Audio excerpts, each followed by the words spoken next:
I am going to walk you through some shocking moments in history throughout this video, including the legend of Cropsey, a child serial killer, the history of Seaview Hospital, and the real fate of Willowbrook State School. At the end of this video, we will uncover real news articles and court cases involving the children and staff members at Willowbrook that haven't been discussed elsewhere. Some of it will be difficult to listen to. Viewer discretion is advised.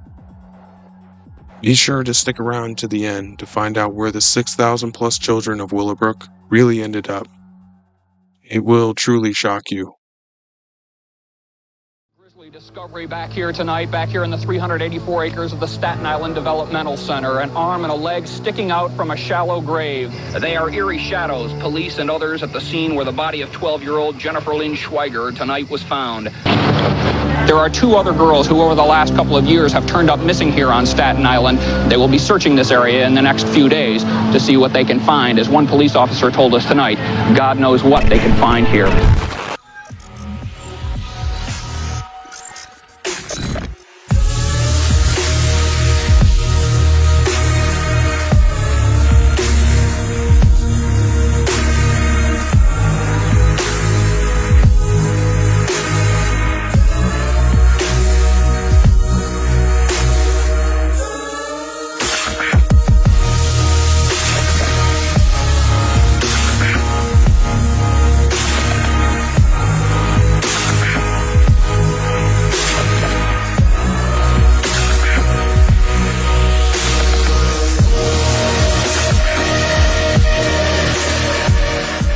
Man, 43-year-old Andre Rand is under arrest. He is charged with the kidnapping of 12-year-old Jennifer Schweiger. The suspect was picked up last night here at the Church of the God Within. Police had questioned him as early as the second day into the investigation, and after 4 weeks of making a case against the man, they finally decided they had enough to get a conviction.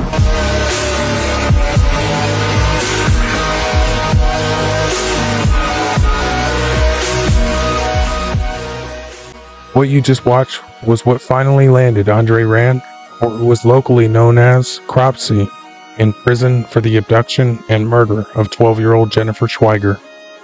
She had gone missing just 35 days prior to the discovery of her body, and the entire community helped in searching for her, especially since she was diagnosed with Down syndrome. Unfortunately, the community was angry and felt betrayed by the state. They felt as if this could have been avoided, and that Andre Rand should have been in prison long before Jennifer Schweiger went missing. Andre Rand worked at Willowbrook State School for 2 years until 1968. However, he was reported to have lived on and around the school grounds until he was arrested in 1987. What's horrifying is the police found Andre Rand and a 9-year-old girl in a vacant parking lot in South Bronx, New York in 1969. He was arrested for kidnapping and raping the girl, but was only charged with sexual abuse.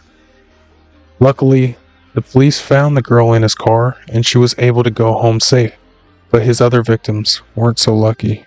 He was released in 1972, and just 10 months later, Alice Pereira, a 5-year-old from Willowbrook neighborhood, went missing while playing outside her home.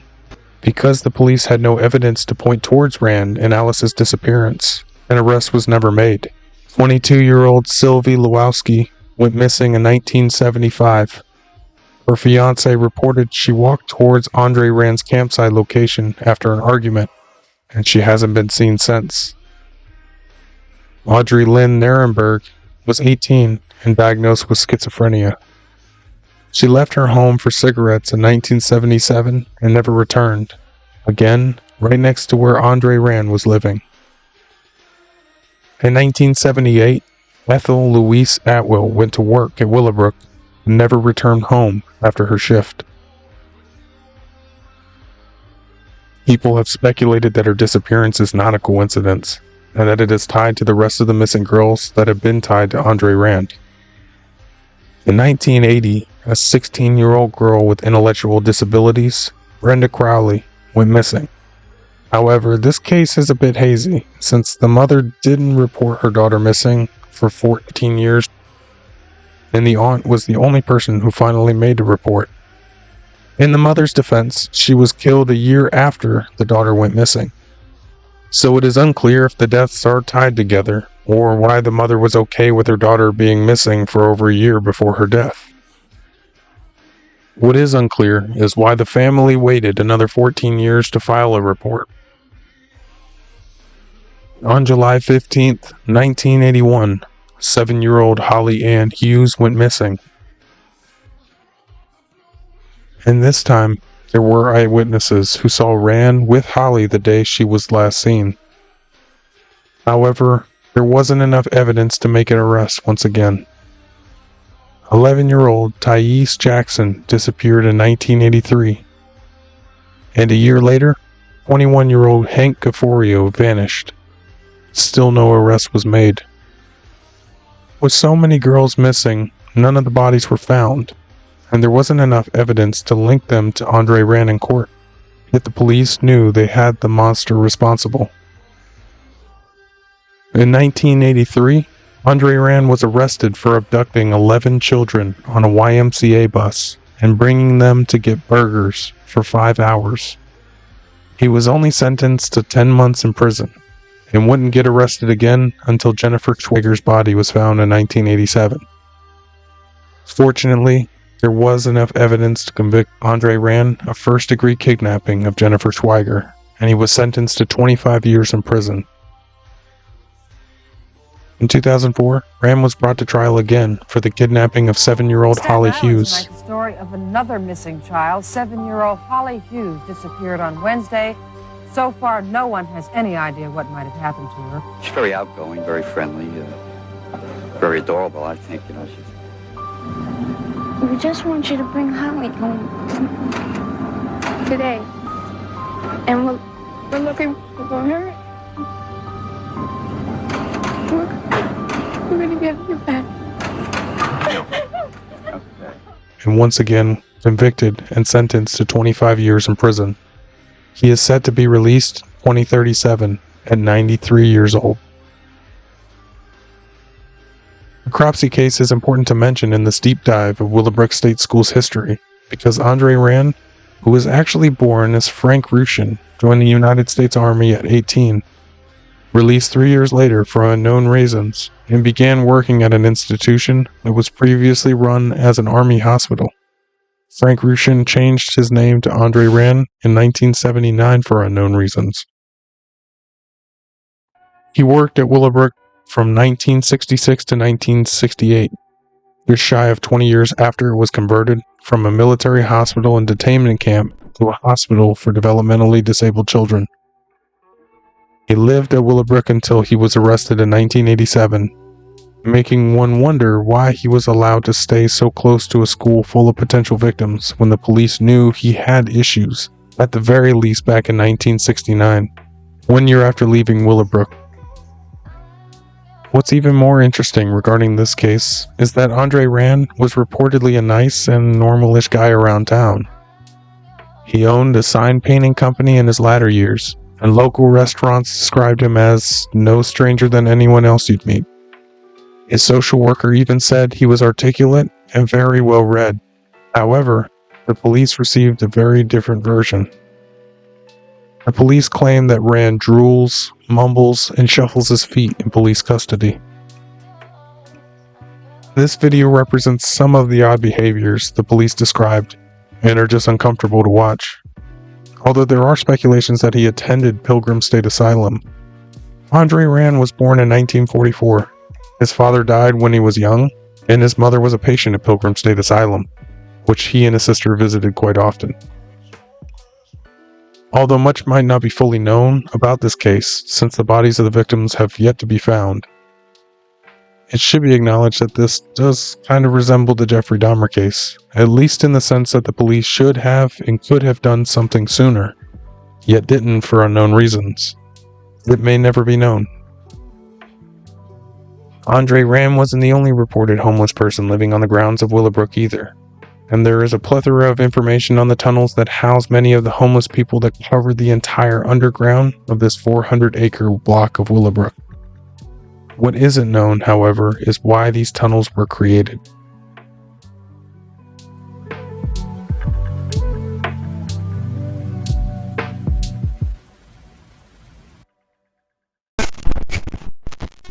The same year Rand left Willowbrook, the Institute for Basic Research opened its doors just across the street.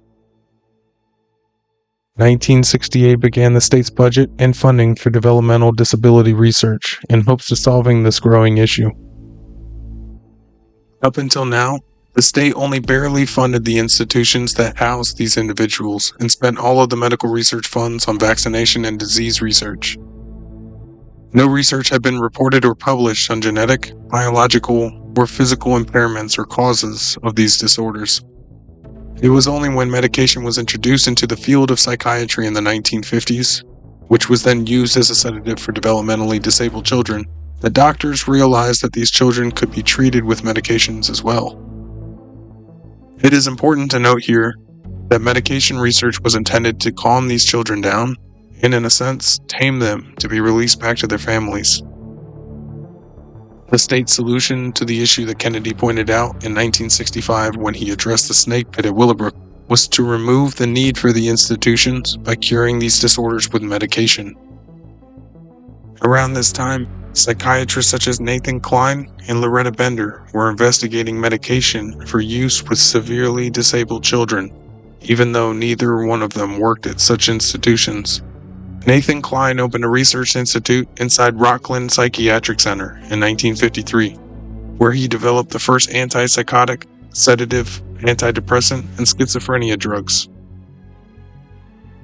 Loretta Bender, on the other hand, was notorious at Bellevue for her research into schizophrenic children. It was later uncovered that much of her research involved electroshock therapy and eventually LSD trials under the CIA, much of which with severely disabled children. Disabled children weren't housed inside hospitals at this time, which is why Willowbrook was created in the first place. Developmentally disabled children were housed inside state-run institutions until the 1970s and 1980s, when laws started to change, mainly due to the conditions at Willowbrook, and Willowbrook was the largest at the time, with over 6,000 patients. 2 days after our first unofficial visit, a camera crew was given an authorized tour of the facility. While unannounced, we'd found the children naked and basically unattended. They were shown kids who were fully clothed and generously attended. It was to ensure that this sudden improvement in the quality of life was permanent that we returned without the knowledge of the school administration and through a back door. It was the first day all over again. To these people, life is just 1 hour after another of looking at the floor, and there's no training on here. Can the children be trained? Yes, every child can be trained. You know, these kids, there's no effort. We don't know what these kids are capable of doing. Some training programs go on at Willowbrook, but the state provides a bare minimum, just enough so that they can call this place a school.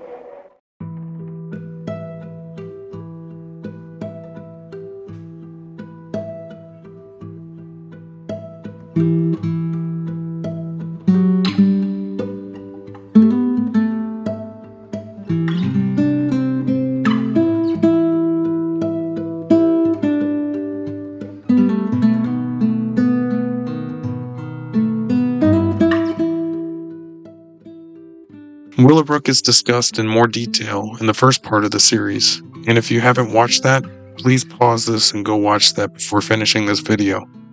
Please like and subscribe, since this is a new channel, and I'm hoping to get a lot of content out quickly, and I have piles of research just like this.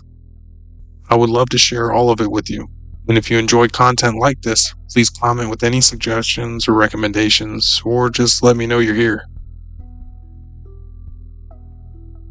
The next part of this video will explore unseen evidence surrounding Willowbrook's history, and will likely leave you with more questions than answers. Let's go back to the Institute for Basic Research. This institute was not coincidentally built just a few short years after Kennedy terms Willowbrook a snake pit due to its conditions. However, in the same area stands what used to be known as Seaview Hospital, the largest tuberculosis hospital in the United States from 1903 to 1938. The first clinical trials for research into tuberculosis were conducted here, and a cure was able to be developed at a hospital nearby. The hospital stopped receiving funding the same year Willowbrook handed the institute to the Army to be used as Halloran Hospital, which turned out to be the largest Army hospital in the United States during World War II. In the first video, it is discussed that the hospital was performing research on hepatitis, similar to what Willowbrook was notorious for doing to disabled children when they took control of the institution in 1948. The hepatitis and measles research that affected all of the children at Willowbrook led to the hepatitis and measles vaccine that we have today. And the medical director of the facility, Sal Krugman, reported not feeling bad at all about how we obtained the results. Seaview Hospital was shut down in 1961 once a cure for tuberculosis was identified. However, it stopped receiving funding in 1938 since the patients at the hospital were no longer able to work on the farm that surrounded the hospitals. As discussed in the previous video, Willowbrook didn't get shut down until 1987.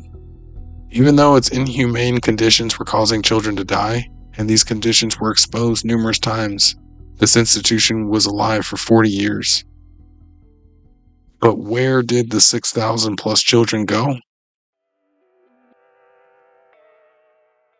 Reports state that it took about 20 years to start transitioning the children into either their family homes or group homes. The children that went home to their families were prescribed medication that treated their symptoms enough for the family to handle the child. And the children who didn't get to go home were relocated. My question, as I am sure is yours, is where did these children go? To start, the institution didn't only house disabled children. In 1962, $200,000 was budgeted to build a resident training center onto Willowbrook for teenage girls, named the Adele Levy Center, that held up to 20 girls referred to by the courts, and they were required to perform occupational assignments in the children's wards at Willowbrook.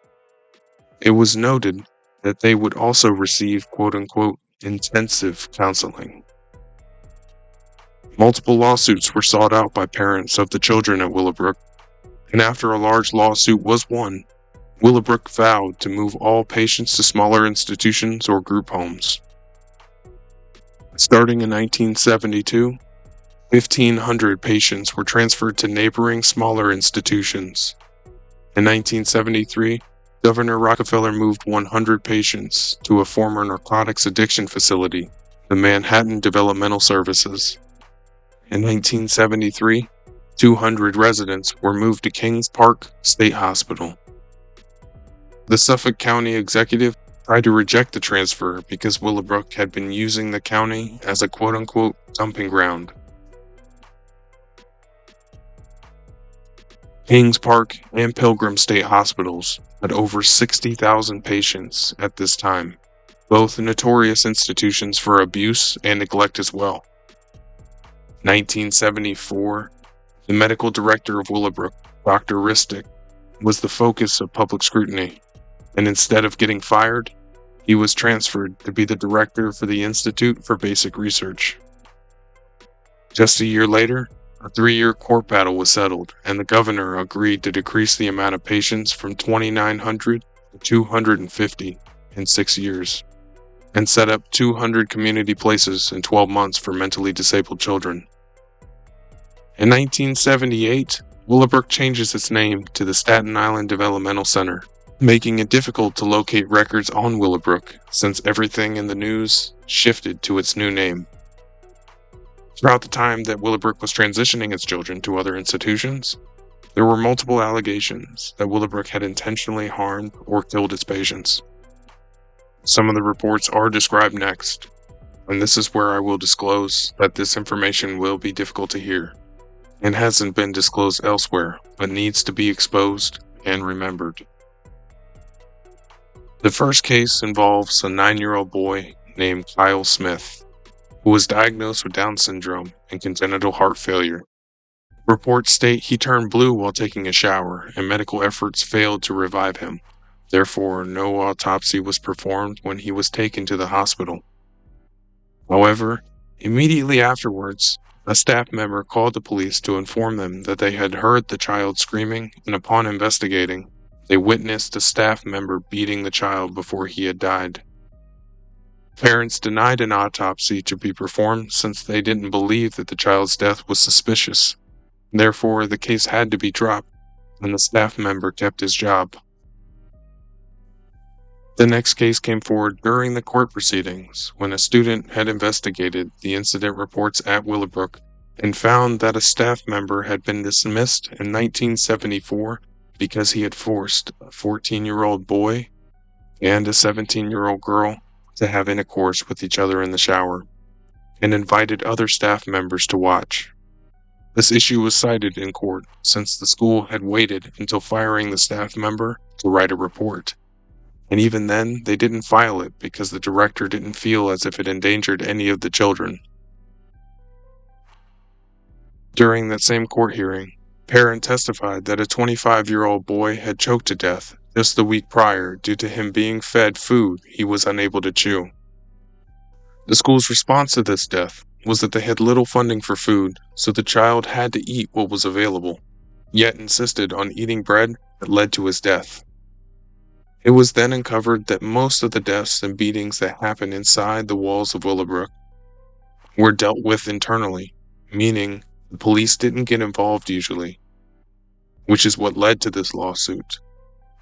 In 1972, 2 young women, one of which was only 17 years old, were arrested for beating 3 very young disabled children with a broomstick, so bad that they had cuts and bruises and needed immediate medical attention.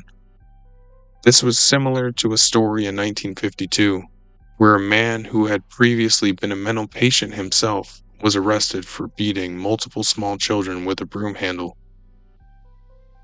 In 1965, a 6-year-old boy was brought to the institution by his parents with the hope that their child would get help for his disability. The father returned after only 13 days to visit his son and found him unrecognizable and malnourished. So he immediately removed him from the hospital and brought him home. Unfortunately, the child died within 10 minutes of being home. The autopsy reported the death as malnutrition and dehydration, and the parents sued the school for $500,000 since the pediatrician had verified the boy was in great health just 2 weeks before his death and before entering Willowbrook. The lawsuits that would happen throughout the 70s that eventually had this terrible institution shut down for good claimed 2 to 3 patients died each week, often from choking on food. Patients were put in solitary confinement, often for more than a year, and sometimes for 5 years. And children wore clothes soaked in urine, or no clothes at all. Although most of the fatalities and injuries were only recorded in these testimonies throughout the court proceedings, they brought to light the horrors that were going on in Willowbrook and had enormous effect on the laws for disabled children. In 1993, the almost 400-acre site that used to be Willowbrook was turned into the College of Staten Island. Although it is reported that the college is the old Willowbrook School, the school's coordinates are actually an empty lot in front of the school. The school is too small to be the massive building that was once Willowbrook. But it doesn't make sense why they would destroy a massive building and then lie about it. A memorial is displayed throughout the campus honoring the history of Willowbrook, but neglecting to tell its students that across the street stands a research institute just as unethical, but still operating. Between Seaview Hospital and former Willowbrook School stands the Institute for Basic Research, still in operation today, requesting brain donations on their homepage. All of this seems as though nothing really came to an end. The children of Willowbrook were spread around the state of New York, so there would be less attention on their care. And by switching the remaining patients to clinical care, they are securing their access to research patients, since research facilities reside inside of hospital. Nothing changed. They only removed our ability to see or know about it. Investigating Bellevue, Rockland, Pilgrim, Creedmoor, or Bronx Developmental Center only brings to light all of the same unethical and abusive history as Willowbrook. So why would we assume the smaller institutions would be any different? We were only removing the oversight and our ability to know about them. The tunnels underneath the institutions are covered in multiple YouTube videos, and you should check them out if you are interested. The weirdest thing that stands out to me about the tunnels is the amount of patient records and hospital equipment that was just abandoned in them. I don't understand what the purpose of the tunnels were, but I do know that this is not traditionally what was supposed to happen to patient information, even in the 80s. While I may not have all of the answers to where the children went exactly, why they destroyed the Willowbrook building, and why they built the tunnels underneath the institutions, I do know that this is all odd, and the abuse and neglect of these children never ended. Thank you so much for watching, and please like and subscribe if you like this video or want to see more like this. This is a new channel, and I would love to explore big topics like this, as well as smaller case studies that are just as mind-boggling and shocking. And please comment if there are any specific cases or points in history that you'd like us to explore. Until next time.